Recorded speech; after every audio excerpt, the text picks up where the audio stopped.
ಹೇಗಿದ್ದೀರಾ? ಚೆನ್ನಾಗಿದ್ದೀನಿ madam. Madam, ಜನಗಳು ನಿಮ್ಮ ಬ್ಯಾಂಬೋ ಗೋಲ್ಡ್ ಕಂಪನಿ ಅಂತ ಒಂದು ಓಪನ್ ಮಾಡಿದ್ದೀರಾ. ಸೊ ಈಗ ಈ ಕಡೆ ಓಡಾಡಿದಾಗ ಜನಗಳು ಹೇಳಿದ್ರು ಈ ಕಂಪ್ನಿ ತುಂಬ ಚೆನ್ನಾಗಿದೆ, ನಾವು ಗೋಲ್ಡಲ್ಲಿ ಇನ್ವೆಸ್ಟ್ಮೆಂಟ್ ಮಾಡ್ತಿದ್ದೀವಿ, ಮತ್ತು ಅದಕ್ಕೆ ನಾವು ಸೆಲ್ ಮಾಡಬೇಕಂದ್ರೆ ಸೆಲ್ ಮಾಡ್ತೀವಿ, ಪ್ಲೆಜ್ ಮಾಡಬೇಕಂದ್ರೆ ಪ್ಲೆಜ್ ಮಾಡ್ತೀವಿ ಅಂತ ಹೇಳ್ತಿದ್ದಾರೆ. ಆದರೂ ಕೂಡ ಈಗ ಗೋಲ್ಡ್ ಬೆಲೆ ಜಾಸ್ತಿ ಆಗಿರೋ ಕಾರಣದಿಂದ ಕೆಲವರು ನಿಮ್ಮ ಹತ್ರ ಗೋಲ್ಡ್ ಸೇಲ್ ಮಾಡೋಕ್ಕೆ ಬರ್ತಿದ್ದಾರಾ? ಖಂಡಿತ ಬರ್ತಿದ್ದಾರೆ. ಗೋಲ್ಡ್ ರೇಟು ನೀವು 13-15 ಸಾವಿರ ಆದ್ರೂ ಕಸ್ಟಮರ್ಸ್ ಬರ್ತಾ ಇದ್ದಾರೆ. ಮತ್ತು ನನ್ನ ಓಲ್ಡ್ ಕಸ್ಟಮರ್ಸು ಇದ್ದಾರೆ, ಸುಮಾರು ಜನ, ಅವರು ಸಹ ಬರ್ತಾ ಇದ್ದಾರೆ. ಗೋಲ್ಡಿನ ರೇಟ್ ವ್ಯತ್ಯಾಸ ಆದ್ರೂ ಕಸ್ಟಮರ್ ಬರೋದ್ರಲ್ಲಿ ಒಂದು ಸ್ವಲ್ಪ ಹೆಚ್ಚು ಕಮ್ಮಿ ಇರ್ಬೋದು, ಬಟ್ ಕಸ್ಟಮರ್ಸ್ ಬರ್ತಾ ಇದ್ದಾರೆ. ಮೇಡಮ್, ಕೆಲವರಿಗೆ ನಿಮ್ಮ ಬಗ್ಗೆ ಇನ್ನೂ ಗೊತ್ತಿಲ್ಲ, ನೀವು ಎಲ್ಲಿಂದ ಬಂದಿದ್ದೀರಾ. ಕೆಲವರು ನಾರ್ತ್ ಇಂಡಿಯಾದಿಂದ ಬಂದ್ಬಿಟ್ಟು ಇಲ್ಲಿ ಗೋಲ್ಡ್ ಸೆಲ್ ಮಾಡಿ ಕಳ್ತನ ಮಾಡಿ ಓಡೋಗ್ತಾರೆ ಅಂತಲೂ ಕೆಲವು ನೀವು ಇನ್ಸಿಡೆಂಟ್ಸ್ನ ಕೇಳಿರ್ಬೋದಲ್ವಾ. ಸೊ ನೀವು ಬ್ಯಾಂಗ್ಳೂರವರ, ನೀವು ಹುಟ್ಟಿದ್ದೆಲ್ಲಿ ಬೆಳೆದಿದ್ದೆಲ್ಲಿ, ಈ ಗೋಲ್ಡ್ ವ್ಯಾಪಾರ ಮಾಡಬೇಕು ಅಂತ ನಿಮಗೆ ಹೇಗೆ ತೋಚ್ತು? ಮೇಡಮ್, ನನ್ನ ಹೆಸರು ಹೇಳ್ದಂಗೆ SM ವೆಂಕಟಲಕ್ಷ್ಮಿ. ನಾವು ಹುಟ್ಟಿದ್ದು ಬೆಂಗಳೂರಲ್ಲೇ. ನಾನು ಬೆಳೆದಿದ್ದೆಲ್ಲ ಬೆಂಗಳೂರು, ಮತ್ತು ಎಜುಕೇಷನ್ ಅಷ್ಟೇ ನಾನು ಇಂಜಿನಿಯರಿಂಗ್ ಮಾಡ್ಕೊಂಡಿದ್ದೀನಿ. ಸ್ಟಾರ್ಟಿಂಗ್ ನಂದು ಕರಿಯರು ಆ್ಯಸ್ ಎ ಲೆಕ್ಚರರ್ ಸ್ಟಾರ್ಟ್ ಆಯಿತು. ಆಮೇಲೆ ಸುಮಾರು ಬಿಸ್ನೆಸ್ ಮಾಡಿದೆ. ಹಾಗೆ ಒಂದು ಕಸ್ಟಮರು ನನ್ನ ಒಂದು ಕೌಂಟ್ರಿಗೆ ಬಂದಾಗ ಅವರು ಈ ಥರ ಹಿಂದೂಸ್ತಾನ್ ಗೋಲ್ಡ್ ಕಂಪ್ನಿ ಓಪನ್ ಮಾಡಿ ಅವ್ರದ್ದು ಒಳ್ಳೆ ಟ್ರಾನ್ಸಾಕ್ಷನ್ ಇತ್ತು ಅಂತ ಹೇಳಿದ್ರು. ಆ ಒಂದು ಇದನ್ನು ಮಾತ್ರ ನಾನು ಕ್ಯಾಚ್ ಮಾಡಿದೆ. ವೈ ನಾಟ್ ಮೀ, ನಾನು ಮಾಡ್ಬೋದಲ್ಲ, ನಾನು ಒಂದು ಮಟ್ಟಕ್ಕೆ ನಿಂತ್ಕೊಳ್ಬೋದು ಅಂದ್ಬಿಟ್ಟು ಈ ಗೋಲ್ಡ್ ಕಂಪ್ನಿನ ಆ ಮೂಮೆಂಟೇ, ಆ ಕ್ಷಣಕ್ಕೆ ನಾನು ಡಿಸೈಡ್ ಮಾಡಿ ನಾನು ಈ ಬಾಬಾ ಗೋಲ್ಡ್ ಕಂಪ್ನಿ ಸ್ಟಾರ್ಟ್ ಮಾಡಿದೆ. ಮೇಡಮ್, ನಿಮಗೆ ಬ್ಯಾಂಗ್ಳೂರಲ್ಲಿ ಎಷ್ಟು ಶಾಖೆಗಳಿದೆ? ನಂದು 4 ಇದೆ. ಒಂದು ಯಲಹಂಕ, ಒಂದು RT ನಗರ, ಮತ್ತು ಒಂದು ಮಾಗಡಿ ರೋಡ್. ಈಗ ಸದ್ಯಕ್ಕೆ ಇನ್ನೊಂದು ಓಪನ್ ಮಾಡ್ತೀನಿ. ಟೋಟಲ್ 4. ಈಗ ಚಿನ್ನ ಅಂದ್ರೇನೆ ರನ್ನ ಅನ್ನೋಷ್ಟು ತುಂಬ ಜಾಸ್ತಿ ಆಗೋಗಿದೆ. ಸೊ ಕಸ್ಟಮರ್ ಹೇಗೆ ಬರ್ತಿದ್ದಾರೆ ಈಗ ಚಿನ್ನ ನಿಮ್ಮ ಹತ್ರ ಮಾರಲಿಕ್ಕೆ, ನಿಮ್ಮ ಕಂಪ್ನಿನ ನಂಬಿ? ಆ್ಯಕ್ಚುಲಿ ಇವಾಗ ಸದ್ಯಕ್ಕೆ ಮಾರಕ್ಕಿಂತ ಹೆಚ್ಚಾಗಿ ಪ್ಲೆಜ್ಜಿಂಗ್ ಬರ್ತಾ ಇದ್ದಾರೆ. ಯಾಕಂತಂದರೆ ತುಂಬ ರೇಟ್ ಜಾಸ್ತಿ ಆಗಿದೆಯಲ್ಲ, ಕಳ್ಕೊಂಡ್ಬಿಟ್ರೆ ಹೋಗುತ್ತೆ. ಮತ್ತು ನಾಳೆ ದಿವಸ 13 ಹೋಗಿ 15, ಇವತ್ತಿನ ರೇಟ್ ಆ್ಯಕ್ಚುಲಿ 13,000 ಇದೆ 24 ಕ್ಯಾರೆಟ್.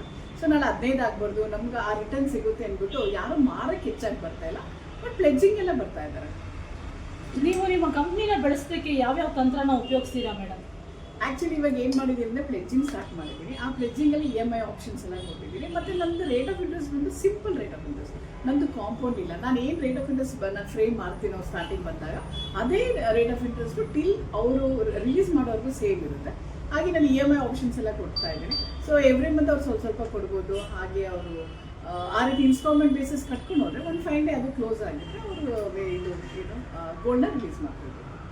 ಈ ಗೋಲ್ಡ್ ಬಿಸ್ನೆಸ್ ಸ್ಟಾರ್ಟ್ ಮಾಡಿದ್ರೆ ನಾಳೆ ಇದರಲ್ಲಿ ರಿಸ್ಕ್ ಅನ್ಸುತ್ತಾ ನಿಮಗೆ? ಇಲ್ಲ, ರಿಸ್ಕ್ ಫ್ಯಾಕ್ಟರ್ ಅಂತೂ ತುಂಬ ಇದೆ. ಯಾಕಂತಂದರೆ ಈ ಕಳ್ತನ ಅನ್ನೋದು ನೀವು ಕೇಳ್ಪಟ್ಟಿರ್ತೀರ, ಥೆಫ್ಟು. ಸುಮಾರು ಜನ ಸ್ನ್ಯಾಚಿಂಗು, ಚೈನ್ ಸ್ನ್ಯಾಚಿಂಗ್ ಎಲ್ಲ ಮಾಡಿಕೊಂಡು ಟಿಪ್ ಟಾಪಾಗಿ ರೆಡಿಯಾಗಿ ನಮ್ಮ ಆಫೀಸಿಗೆ ಬರ್ತಾರೆ.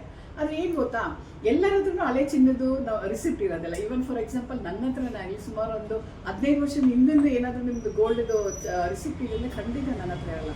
ಸೊ ಅದೇ ರೀತಿ ನಾವು ಆಪೋಸಿಟ್ ಇರೋ ಪರ್ಸನ್ನೇ ನಂಬಿ ಗೋಲ್ಡ್ ತೊಗೊಳ್ತೀವಿ, ಬಟ್ ಒಂದು 5 ಡೇ ಅವ್ನು ಕಳ್ಳ ಆಗಿರ್ತಾರೆ. ಸೊ ಅದರಿಂದ ನಮಗೆ ದೊಡ್ಡ ಆಘಾತ ಆಗುತ್ತೆ. ಮತ್ತೆ ಪೊಲೀಸ್ ಸ್ಟೇಷನಿಂದ ಕರೆ ಬರುತ್ತೆ, ಅಲ್ಲಿ ಹೋಗ್ತೀವಿ. ಅಲ್ಲಿ ಅವ್ರು ಕಳ್ತನ ಮಾಡಿ ಅವ್ರು ಸ್ನ್ಯಾಚ್ ಮಾಡಿ ಬಂದು ತೊಗೊಂಡ್ಬಂದಿರ್ತಾರೆ.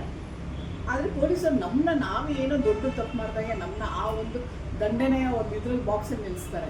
ಬಟ್ ರೇರ್ ಹೇಳ್ತೀರಿ, it's a very dangerous. Actually one part is very dangerous. ಇಂಥ ಸಿಚುವೇಶನ್ನ ನೀವು ಹ್ಯಾಂಡಲ್ ಮಾಡಿದ್ದೀರಾ ಮೇಡಮ್? ಎಕ್ಸಲೆಂಟ್ ಮಾಡಿದ್ದೀನಿ. ನಾನು ಫೇಸ್ ಮಾಡಿ ಸುಮಾರು ಒಂದು 3-4 ಆಗಿದೆ, ಫೇಸ್ ಮಾಡಿದ್ದೀನಿ. ಅದಕ್ಕೆ ಸೊಲ್ಯೂಷನನ್ನು ಆರಾಮಾಗಿ ಎಲ್ಲ ಕ್ಲಿಯರ್ ಮಾಡ್ಕೊಂಡಿದ್ದೀವಿ. ಬಟ್ ಸುಮಾರು ಈ ಥರ ಕೇಸಸ್ ಅಂತ 100% ಬರ್ತದೆ, ಎಲ್ಲ ಕಡೆ ಬರುತ್ತೆ.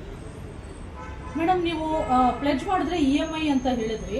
ಸೊ ಜನಗಳಿಗೆ ಇದು ಬಹಳ ಉಪಯೋಗ ಆಗುತ್ತೆ ಅಂತ ಅನ್ಸುತ್ತೆ. ಪ್ಲೆಜ್ ಮಾಡಿರೋ ಗೋಲ್ಡ್ನ ಇವಾಗ ಬಿಳಿಸ್ಕೋಬೇಕು ಅಂತಲೇ ಎಲ್ಲರೂ ನೋಡ್ತಾರೆ. ಯಾಕಂದರೆ ಚಿನ್ನ ಕೊಂಡ್ಕೊಳ್ಳೋದೇ ಈಗ ಬಹಳ ಅಪರೂಪ.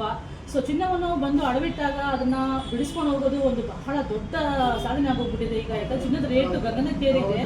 ಸೊ ನೀವು ಒಂದು EMI ಆಪ್ಷನ್ ಕೊಡ್ತೀರಾ ಅಂತ ಹೇಳ್ತಿದ್ದೀರಲ್ವಾ, ಅದು ಹೇಗೆ ಅಂತ ಸ್ವಲ್ಪ ವಿವರಿಸ್ತೀರಾ? ಓಕೆ, ಆ್ಯಕ್ಚುಲಿ ಒಂದು ಕಸ್ಟಮರ್ ಫಾರ್ ಎಕ್ಸಾಂಪಲ್ 10,000 ರೂಪೀಸ್ ಒಂದು ಒಡವೆನ ಅಡ ಇರ್ತಾರೆ. ನಾನು ಎಕ್ಸಾಂಪಲ್ ಹೇಳ್ತಾರೆ 10,000 ಇರ್ತಾರೆ. ನಾನು ರೇಟ್ ಆಫ್ ಇಂಟ್ರೆಸ್ಟ್ ಒಂದು ಫ್ರೇಮ್ ಮಾಡಿರ್ತೀನಿ. ಮೈಟ್ ಬಿ 1%, 1.4% ಮಾಡಿರ್ತೀನಿ. ಸೊ ಅವಾಗ ಏನಾಗುತ್ತೆ, 1% ಆದಾಗ ಒಂದು 100 ರೂಪೀಸ್ ಅವರು ನಮಗೆ ಇಂಟ್ರೆಸ್ಟ್ ಪೇ ಮಾಡಬೇಕಾಗುತ್ತೆ. ಮತ್ತು ಅವ್ರು ಪ್ರತಿ ತಿಂಗಳು 1,000 ರೂಪಾಯಿ ಕಟ್ಬೋದು. 1,000 ರೂಪಾಯಿ ಕಟ್ಟಿದಾಗ ಏನಾಗುತ್ತೆ, ಒಂದು ಮೈನಸ್ ಆದಾಗ 9,000 ಮಿಕ್ಕುತ್ತೆ. ಆ 9,000ಕ್ಕೆ ನಾನು ಮತ್ತೆ ಪುನಃ 1% ಹಾಕ್ತೀನಿ. ನೆಕ್ಸ್ಟ್ ಮಂತ್ ಮತ್ತೆ 1,000 ರೂಪಾಯಿ ಕಟ್ಟಿದಾಗ 8,000 ಆಗುತ್ತೆ. ಇದೇ ರೀತಿ ಪ್ರಿನ್ಸಿಪಲ್ ಅಮೌಂಟು ಕಮ್ಮಿ ಆಗ್ತಾ ಹೋಗುತ್ತೆ, ಇಂಟ್ರೆಸ್ಟು ಕಮ್ಮಿ ಆಗ್ತಾ ಹೋಗುತ್ತೆ. ಸೊ ಅವ್ರಿಗೆ ಬರ್ಡನ್ ಕಮ್ಮಿಯಾಗಿ ಒಂದು 5 ಡೇ ಖುಷಿಯಾಗಿ ರಿಲೀಸ್ ಮಾಡ್ಕೊಂಡು ಹೋಗ್ತಾರೆ. ಇದು ತುಂಬ ಚೆನ್ನಾಗಿದೆ ಮೇಡಮ್, ನಾನು ಎಲ್ಲೂ ಕೇಳ್ಪಟ್ಟಿರಲಿಲ್ಲ. ಸೊ ಜನಗಳಿಗೆ ಬಹಳ ಉಪಯೋಗ ಆಗುತ್ತೆ. ಸೊ ಇದನ್ನಾದರೂ ಒಂದು ಡಾಕ್ಯುಮೆಂಟೇಶನ್ ಮಾಡಿದ್ದೀರಾ ನೀವು? ಡಾಕ್ಯುಮೆಂಟೇಶನ್ ಏನೂ ಇಲ್ಲ ಆ್ಯಕ್ಚುಲಿ, ಬಟ್ ಜನಗಳಿಗೆ ಬಂದಾಗ ಮೌಟ್ ಎಲ್ಲ ಹೋಗಿದೆ. ಜನ ಬರ್ತಾ ಇದ್ದಾರೆ. ಆ್ಯಕ್ಚುಲಿ ಇವಾಗ ನೀವು ಹೇಳ್ದಾಗೆ ಚಿನ್ನ ರನ್ ಆಗೋಗ್ಬಿಟ್ಟಿದೆ. ಸೊ ಹಾಗಾಗಿ ಯಾರು ಚಿನ್ನ ಮಾಡ್ತಾ ಇಲ್ಲ. May be tomorrow this is the investment ಅಂತ ಅಂದ್ಬಿಟ್ಟು ಅವರು ಬಂದು ಅಡ ಇಡ್ತಾರೆ, ಕಷ್ಟ ಕಾಲದಲ್ಲಿ ಬಂದು ಪ್ಲೇಸ್ ಮಾಡ್ತಾರೆ. ಆಮೇಲೆ ಅವ್ರು EMI ಆಪ್ಷನ್ ಕೊಟ್ಟರೆ ಖುಷಿಯಾಗಿ ಪ್ರತಿ ತಿಂಗಳು ಅವ್ರಿಗೆ ಎಷ್ಟಾಗುತ್ತೆ ಸೇವಿಂಗ್ ಮಾಡಿ ನಮ್ಮಲ್ಲಿ ಪೇ ಮಾಡಿ ಮತ್ತೆ ವಾಪಸ್ ಹೋಗ್ತಾರೆ. ಮೇಡಮ್, ನಿಮ್ಮನ್ಗೆ ಚಿನ್ನ ಮಾರಬೇಕು ಅಂದರೆ ಸೊ ನಾವೇ ಗ್ರಾಹಕರೇ ಬರಬೇಕಾ, ಇಲ್ಲ ನೀವು ಅವ್ರ ಪ್ಲೇಸಲ್ಲಿ ಹೋಗಿ ಚಿನ್ನನ ಕಲೆಕ್ಟ್ ಮಾಡೋ ಪದ್ಧತಿ ಇದೆಯಾ? ಇಲ್ಲ, ಅವ್ರು ಏನಾದರೂ ಮನೆ ಹತ್ರ ಬನ್ನಿ ಅಥವಾ ಅವ್ರ ಒಡವೆ ಬೇರೆ ಕಡೆ ಅಡ ಇಟ್ಟಿದ್ರೆ ನಾವು ಅಲ್ಲಿ ಹೋಗಿ ರಿಲೀಸ್ ಮಾಡಿಕೊಂಡು ಮತ್ತೆ ನಮ್ಮ ಆಫೀಸ್ ಕರ್ಕೊಂಡ್ಬಂದು ಮಿಕ್ಕಿ ಡಾಕ್ಯುಮೆಂಟೇಷನ್ಸ್ ಎಲ್ಲ ಇಲ್ಲೇ ಕ್ಲಿಯರ್ ಮಾಡ್ಕೊಳ್ತೀವಿ. ಸೊ ಹಂಗಂದ್ರೆ ಕಸ್ಟಮರ್ನ ನಿಮ್ಮನ್ನ ಹುಡುಕಿ ನಿಮ್ಮ ಚಿನ್ನ ಮಾರ್ಲಿಕ್ಕೆ ಬರಬೇಕು ಆ ಥರ ಏನಿಲ್ಲ. ಇವಾಗ ಫಾರ್ ಎಕ್ಸಾಂಪಲ್ ಫೋನ್ ಮಾಡಿ ಅವರು ಮೇಡಮ್ ನಮ್ಮಲ್ಲಿ ಗೋಲ್ಡ್ ಇದೆ, ನೀವು ನಮ್ಮ ಮನೆಗೆ ಬನ್ನಿ ಅಂದರೆ ಡೆಫಿನೆಟಾಗಿ ಅವ್ರ ಮನೆ ಹತ್ರ ಹೋಗ್ಬಿಟ್ಟು ಏನೇ ಪ್ರೊಸೀಜರ್ ಇದೆ ಅಲ್ಲೆಲ್ಲ ಮುಗಿಸ್ಕೊಂಡ್ಬರ್ತೀವಿ.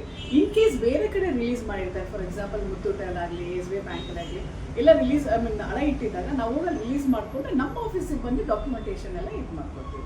ಸೊ ಚಿನ್ನವನ್ನ ನೀವು ಬೇರೆ ಕಡೆಯಿಂದ ತಗೊಂಡ್ ಬಂದಾಗ ಸೇಫಾಗಿ ತಗೊಂಡ್ಬರ್ತೀರಾ ಮೇಡಮ್?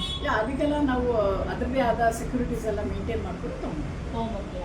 ಸೊ ನಿಮ್ಮನ್ನ ಭೇಟಿ ಮಾಡಿದ್ದಕ್ಕೆ ತುಂಬಾ ಧನ್ಯವಾದ ಆಯಿತು. ನಿಮ್ಮ ಕಂಪ್ನಿ ಬಗ್ಗೆ ಈ ಮಾಗಡಿ ರೋಡಲ್ಲಿ ತುಂಬ ತುಂಬ ತುಂಬ ಜನ ಹೊಗಳ್ತಾ ಇದ್ದಾರೆ. ಸೊ ನಾವು ಇವತ್ತು ನಿಮ್ಮ ಕಂಪ್ನಿಗೆ ಬಂದಿರೋ ಕಾರಣ ಏನು ಅಂದರೆ ಇನ್ನೂ ಹೆಚ್ಚಿನ ಗ್ರಾಹಕರು ನಿಮ್ಮ ಕಂಪ್ನಿಗೆ ಬಂದು ಚಿನ್ನನ ಅಡವಿಡಬೇಕು ಮತ್ತು ಚಿನ್ನದ ಮೇಲೆ ನಿಮ್ಮ ಹತ್ರ ಮಾರಿ ಒಳ್ಳೆ ದುಡ್ಡು ತೊಗೊಂಡೋಗ್ಬೇಕು ಅಂತ ನಾನು ಆಶಿಸ್ತೇನೆ. ಮೇಡಮ್, ಫೈನಲಿ ನೀವು ಏನು ಹೇಳಕ್ಕೆ ಬಯಸ್ತೀರಾ ಕರ್ನಾಟಕ ಜನತೆಗೆ? ಏನಪ್ಪ ಅಂದರೆ ನೀವು ಹೇಳ್ದಂಗೆ ಚಿನ್ನ ರನ್ನನೆ, ಬಟ್ ಅದನ್ನ ದುಡಿಮೆಯಿಂದ ದುಡಿಯೋದು ತುಂಬಾ ಕಷ್ಟ ಇದೆ. ಕಷ್ಟ ಇರೋದನ್ನ ಕಷ್ಟಪಟ್ಟು ಗಳಿಸಿರೋದನ್ನ ನಾವು ಈಸಿಯಾಗಿ ನಾವು ಕಳ್ಕೊಳ್ಬಾರ್ದು. ಅಥವಾ ತೀರಾ ಕಷ್ಟ ನಮ್ಮ ಕೈಲಿ ಆಗಲ್ಲ ಅಂದಾಗ ಎಸ್, ಮಾರೋ option is the best. Okay, ಇಲ್ಲ ನಾನು ಅದನ್ನ ಗಳಿಸ್ತೀನಿ ಅಂತಂದರೆ ನಮ್ಮಲ್ಲಿ ಬನ್ನಿ, EMI ಆಪ್ಷನ್ ಇರುತ್ತೆ, ಪ್ಲೆಜ್ ಮಾಡಿ. ರೇಟ್ ಆಫ್ ಇಂಟ್ರೆಸ್ಟ್ ಸಿಂಪಲ್ ಆಗಿರುತ್ತೆ, ಕಾಂಪೌಂಡ್ ಇಂಟ್ರೆಸ್ಟ್ ಇರಲ್ಲ. ನಮ್ಮಲ್ಲಿ ಪ್ಲೆಜ್ ಮಾಡಿ ಮತ್ತು EMI ಆಪ್ಷನ್ ತೊಗೊಂಡು ನಿಮ್ಮ ಗೋಲ್ಡ್ ನಿಮ್ಮ ಮನೆಗೆ ತೊಗೊಂಡೋಗಿ. ಸೊ ಚಿನ್ನ ಅನ್ನೋದ್ರನ್ನ ನಿಮ್ಮ ಮನೇಲೇ ಇರುತ್ತೆ. Thank you so much madam. Thank you madam, ಧನ್ಯವಾದ ಮೇಡಮ್. ನಿಮ್ಮ ಜೊತೆ ಒಟ್ಟಿಗೆ ಮಾತಾಡಿ ಇವತ್ತು ಚಿನ್ನದ ಬಗ್ಗೆ ಎಲ್ಲ ತಿಳ್ಕೊಂಡಿದ್ದು ನಮ್ಗೆ ತುಂಬ ಸಂತೋಷವಾಯಿತು. ಸೊ ನಮ್ಮ ಕರ್ನಾಟಕದ ಜನತೆ ಆಗಲಿ, ನಮ್ಮ ಮಾಗಡಿ ರೋಡ್ ಅವರಾಗಲಿ, ಇಲ್ಲ ಸಂಜಯ್ ನಗರದವರಾಗಲಿ, ಇಲ್ಲ ಅನೇಕ ಶಾಖೆಗಳನ್ನು ನೀವು ಓಪನ್ ಮಾಡಿದ್ದೀರಾ. ಎಲ್ಲ ಕಡೆಯಿಂದನೂ ಬಂದು ತಮ್ಮ ಚಿನ್ನವನ್ನು ತಮ್ಮ ಕಷ್ಟಕ್ಕೋಸ್ಕರ ನಿಮ್ಮ ಹತ್ರ ಅಡ ಇಟ್ಟರೆ ಸೇಫಾಗಿರುತ್ತೆ ಅನ್ನೋ ಮಾಹಿತಿನೂ ಕೂಡ ಕೊಟ್ಟಿದ್ದೀರಾ. EMI ಕೊಡ್ತೀವಿ ಅಂತಲೂ ಹೇಳಿದ್ದೀರಾ. ಚಿನ್ನ ಮಾರಿದ್ರೆ ಒಳ್ಳೆ ರೇಟ್ ಕೂಡ ಬರುತ್ತೆ ಅಂತ ಹೇಳಿದ್ದೀರಾ. ಸೊ ತುಂಬ ಧನ್ಯವಾದ madam. Thank you so much.